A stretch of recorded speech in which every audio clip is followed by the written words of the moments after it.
Welcome to another episode of Video Game Reviews, and today we're going to be talking about Raging Justice on the Nintendo Switch.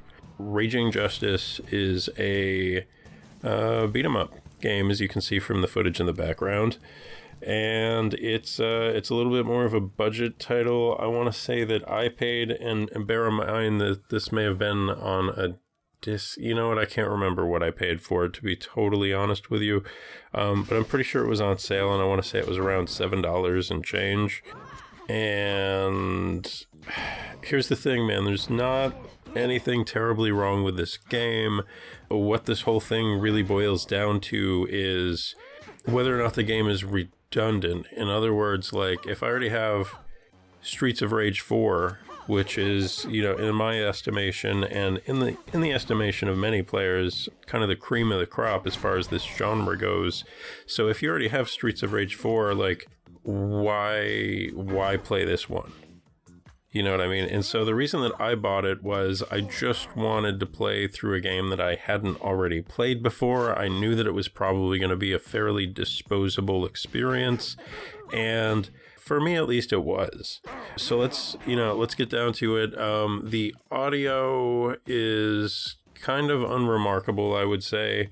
The music is definitely fits that description. It's not bad, but it's just completely unmemorable, and it's just kind of there. The sound effects are, I would probably put maybe a point or two higher than the music. The sound effects are competent. They are not, they're not amazing, but, they're there and they function, and I have no real complaints about them. Now, as far as the visuals, some people are going to like it, some people are going to dislike it, of course, as these things go. But I would say that I do like the visual style. Some might argue that maybe it does look slightly cheap, but I think it's kind of a cool look. So basically the characters all have this sort of pre-rendered look, but when you combine that look with the animation, so basically all of the animations look like they just don't quite have enough frames in them by today's standards. They look a little, I'm not sure if choppy is the word, but I think you get what I'm trying to say, and you can kind of see what I'm trying to say from the video in the background. But I actually like that effect too, and so when you combine that sort of choppy animation with the pre-rendered sprites, it creates sort of a claymation style effect. This game has a pseudo claymation sort of look to it to me, and I found that really pretty novel and enjoyable. Now, I will say that one of the side effects of having a choppier animation style seems to be that the combat, in comparison to something like Streets of Rage 4, not to keep bringing up that other game, but it's, as far as I'm concerned, it's basically the gold standard. So the problem with this choppier animation style for me is that the combat is less fluid here. It just feels less fluid and a little more clunky. Again, not terrible, but anyway, there it is. So in this game, you have a choice of 3 characters. One of them is sort of I guess you could say a clone of Hagar from Final Fight. But, all 3 of them, honestly, are a bit generic in terms of design. Now, as for replay, because this is a beat-em-up, and in true beat-em-up fashion, like, you can totally finish this game in one playthrough, or like in one sitting, and I didn't time it, but I mean, honestly, probably less than an hour. So they have done some nice things for replay here. So, for example, you have every stage has missions or goals that you can try to meet, so that would be a reason to go back and play if you were so inclined. There's also a system in which some of the enemies throughout the level will have a warrant for their arrest, and so you want to arrest those enemies by using the throw button. You can arrest an enemy that is stunned, and you want to arrest all of the enemies that have warrants rather than killing them. And so then you're quote, you're a good cop instead of a bad cop if you do that, and I believe that changes the ending somewhat.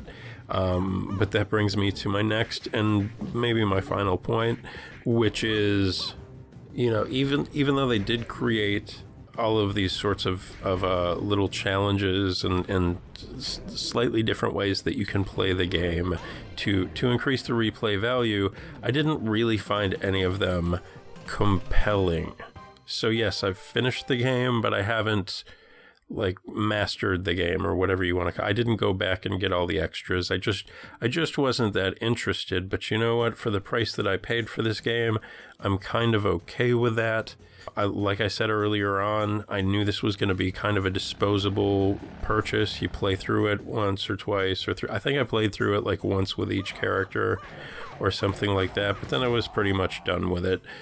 So yeah, I would say, honestly, pass this one. Even if it's definitely, if you're going to buy this game, wait for a sale. I would say definitely do not pay full price for this game.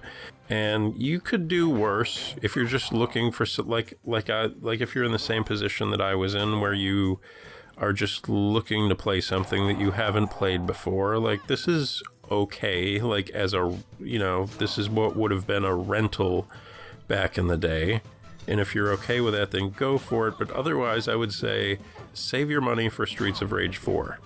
Right, so I will say you've got punches, kicks, throws, you've got a little bit of grapple moves, you've got, as is pretty typical with all beat 'em up games, you've got the breakaway move that gets everybody away from you but also costs you a little bit of your life bar. And you've got you can roll forward and roll back, and those rolls get you out of situations, but they also function as an attack. And then you can also roll into the background or foreground, so you've got some evade maneuverability.